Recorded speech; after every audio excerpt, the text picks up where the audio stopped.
ওকে চলো। নমস্কার, সংগ্রামী যৌথ মঞ্চের পক্ষ থেকে আজকের যে শুনানি তারপরে আমরা লাইভে এলাম। আজকের শুনানিটা আমাদের পক্ষ থেকেই আমাদের আইনজীবী রেখে মানে ইউনিটি ফোরামের যিনি আইনজীবী ছিলেন পূর্ণানন্দীজি তিনি রাখলেন। তারপরে কনফেডারেশনের আইনজীবী তিনি বক্তব্য রাখার পরে সরকার পক্ষ তাদের রিপ্লাই দেওয়াতে সেখানে বেশ কিছু নতুন ফ্যাক্ট তুলে নিয়ে এসছে, যে ফ্যাক্টগুলোর আদৌ কোনো অস্তিত্ব নেই। তারা তামিলনাড়ু সরকারের সাথে প্যারিটি রেখে নাকি চেন্নাই ইউথ হোস্টেলের কর্মচারীদেরকে দিয়ে দেওয়ার কথা বলেছেন, অথচ বাস্তবে দেখা যাচ্ছে যে তামিলনাড়ু সরকার এআইসিপিআই থেকে বেশি দিয়ে দিত তখন, সেই সময়টাতে যে সময়টার কথা হচ্ছে, যে পিরিয়ড কালটার কথা হচ্ছে, তার তথ্য আমাদের কাছে আছে। এবং তাছাড়া বিভিন্ন ধরনের মিথ্যাচার তারা করেছেন এবং বিভিন্নভাবে গুলিয়ে দেওয়ার চেষ্টা করেছেন। অনেকে হয়তো মনে করছেন যে তার দ্বারা প্রভাবিত হবেন এবং হয়তো মামলা ঘুরে যাবে। আপনারা নিশ্চিন্ত থাকুন, আমাদের পক্ষ থেকে মানে সমস্ত সবাই মিলে চেষ্টা করে যে কাউন্সিল দেওয়া হয়েছে আমাদের পক্ষ থেকে, নিশ্চিন্ত থাকুন যে এই মামলায় আমাদের জয় হবে। আজকেও সরকার চেষ্টা করেছে সময় নিয়ে যাতে করে সময় অতিবাহিত করে আমাদেরকে এক্সস্ট করে দেওয়া যায়, যাতে করে আমাদের ফান্ড না থাকে এবং আলটিমেটলি আমরা ভালো লয়ারকে দাঁড় করাতে না পারি। আশা করি যে সেটাও সফল হওয়ার নয়। যে আর্গুমেন্টগুলো তারা আজকে তুলে নিয়ে এসছে সেই আর্গুমেন্ট তারা কোথাও করেননি। আপনারা দেখেছেন যে জাজ সে কথাটা বলেওছেন যে এতদিন এই আর্গুমেন্ট করলেন, এখন তুলে নিয়ে আসছেন কেন।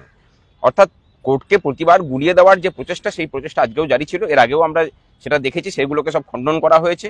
নিশ্চিত থাকুন, যেদিন শুনানি হবে আগামী মঙ্গলবার দিন 2টো থেকে শুনানির ডেট ফিক্সড হয়েছে। সেদিন শুনানি হলে আমাদের পক্ষ থেকে তার সমুচিত একদম আইনগত জবাব দিয়ে সেগুলোকে খণ্ডন করা হবে। কর্মচারী পক্ষের যে লড়াই, একটা অন্যায়কারী মানে রাজত্ব চলছে পশ্চিমবঙ্গে, কোনো আইনকে না মেনে চলার একটা প্রচেষ্টা চলছে, সেইটাকে ভেঙে চুরমার করে তাকে যাতে আইনের জায়গাতে ফিরিয়ে নিয়ে আসা যায় তার প্রচেষ্টায় আমরা রত আছি। এই লড়াই কেবলমাত্র সরকারি কর্মচারীদের লড়াই নয়, এই লড়াইটা আপামর বাঙালির এবং পশ্চিমবঙ্গবাসীর লড়াই। যেখানে সরকার কোনো প্রতিষ্ঠানকে মান্যতা দেয় না, মানে কোনো আইনকে মান্যতা দেয় না, সংবিধানকে মানে না, সেই জায়গাতে আমরা এই সরকারটাকে আইনের জায়গাতে নিয়ে এসে তাকে বাউন্ড করাতে চাইছি। লড়াইটা এই নিয়ে, সুতরাং নিশ্চিত থাকুন এই লড়াই আমরা জিতবো। পরের দিন শুনানির জন্য আমরা প্রস্তুত। আমার সাথে আমাদের আইনজীবী বিক্রম ব্যানার্জি আছেন।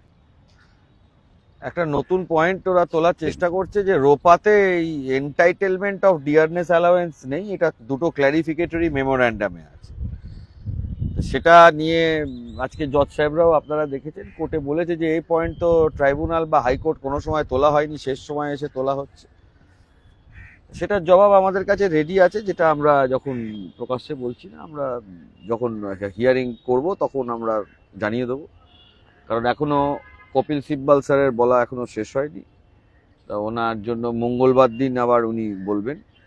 আর যেটা নতুন অন্য বেঞ্চ আছে বলে জজ সাহেবরা ছেড়ে দিয়েছেন, মঙ্গলবার দিন উনি বলার পরে আমাদের রিটেন নোটস অফ সাবমিশনে আমরা যেটা বলার আমরা সেটা জমা দেবো, প্লাস আমরা কোর্টের কাছে যেটা ক্ল্যারিফিকেশন দেওয়ার দেবো। কারণ আমার যেটা দেখে মনে হয়েছে সরকারের, আমি আবারও বলছি প্রথম থেকেই যেটা আমি স্টিক এই লাইনে ছিলাম, যে সরকারের ডিলেটরি ট্যাকটিস যেটা, সেই ডিলেটরি ট্যাকটিস ছাড়া সরকারের আর কিছু করার নেই। কখনো সরকার এটা মনে করছে যে আমরা টাইম নিয়ে ডিলে করব, কখনো এখন যে ট্যাকটিসটা নিয়েছে সেটা সরকারি ট্যাকটিস, অবশ্যই সেটা সরকারের ইনস্ট্রাকশনে হচ্ছে। সেটা হচ্ছিল যত পারবো আর্গুমেন্টটাকে বড় করে যাব, নতুন নতুন নতুন নতুন পয়েন্ট তুলতে থাকবো, যতটা ডিলে করা যায় এই চেষ্টা সরকার করছে। আমরা সেটা যখন আমাদের আবার টার্ন আসবে তখন ডেফিনেটলি আমরা সেটা বা কোর্টকে জানাবো, এবং সেটা যেটা জবাব দেওয়ার আমাদের তরফ থেকে সেটা জবাব দেওয়া হবে। এই ডিলেটরি ট্যাকটিসটার এটা কারণ হচ্ছিল যতটা পরিমাণ গুলিয়ে দেওয়া যায় বা যতটা পরিমাণ এটাকে চেঞ্জ করে অন্য কিছু একটা চেষ্টা করা যায়, তো সেটাতে আমার মনে হয় না খুব একটা লাভ করতে পারবে বলে সরকার। জজ সাহেবরা সময় দিয়ে মামলাটা শুনেছেন, যথেষ্ট সময় দিয়েছেন।